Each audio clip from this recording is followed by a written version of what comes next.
যারা এই কথাটা বোঝে না তারা শুধু অহংকার আর গাফিলতিতে ডুবে আছে। আম্মান হাযাল্লাযী ইয়ারযুকুকুম ইন আমসাকা রিজকাহু বাল লাযু ফি উতুবিয়্যিন ওয়া নুফুর।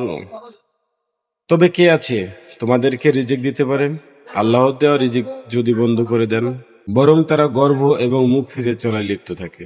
সূরা মুলুক আয়াত নম্বর 21। তুমি যা খাচ্ছ, তুমি যা পড়ছো, তুমি যা উপভোগ করছো, সবই হচ্ছে আল্লাহর দেওয়া রিজিক। তিনি যদি এক মুহূর্তের জন্য তা বন্ধ করে দেন, বলো তো তোমাদের রিজিকের ব্যবস্থা কে করবে?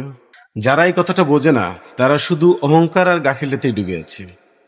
এই আয়াতের ব্যাখ্যায় আল্লাহ তাআলা বলেন, আমি যদি তোমাদের রিজিক বন্ধ করে দেই তাহলে কে দিতে পারবে তোমাদের জীবিকা?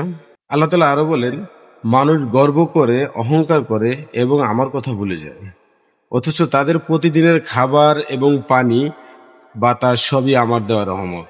কাফেররা তো সত্যের কথা শুনে মুখ ফিরিয়ে নেয় এবং অহংকারে অন্ধ হয়ে যায়। আল্লাহ তাআলা আমাদেরকে বোঝার তৌফিক দান করুক, আমিন।